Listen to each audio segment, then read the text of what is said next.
হোজাইত যোৱা ৰাতি পুনৰ সংঘটিত হৈছে জঘন্য ঘটনা। হোজাই ৰেল ষ্টেচনত সংঘটিত হৈছে উক্ত ঘটনা।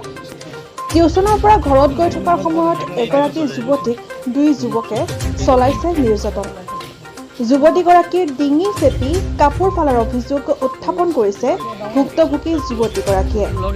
ইতিমধ্যে যুৱতীগৰাকীৰ পৰিয়ালে হোজাই ৰেল আৰক্ষী থানাত দাখিল কৰিছে এজাহাৰ।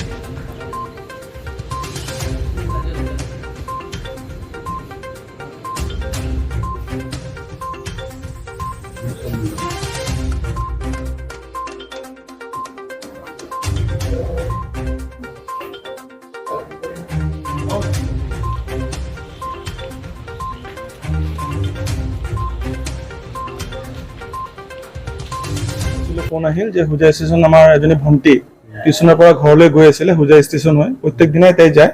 যেতিয়া হোজাই ষ্টেচন হৈ তাই গৈ আছিলে, পিছফালৰ পৰা দুটা ল'ৰা আহি পেলাই ডিঙি চেপি ধৰিছে আৰু এটা ল'ৰাই কাপোৰ ছিঙিছে। তো সেইটো সময়ত কোনো নাছিলে তাত।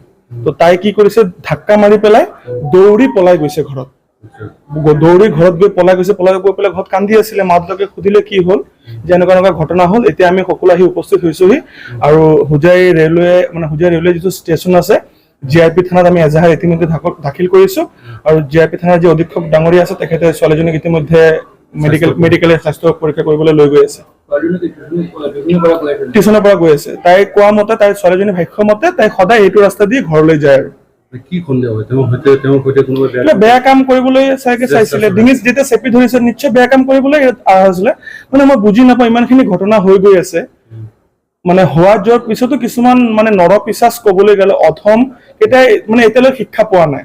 এতিয়া শিক্ষা কেতিয়া পাব? FIR ইতিমধ্যে দিয়া হৈছে। আমি চাই লওঁ কি হয়। ঠিক আছে।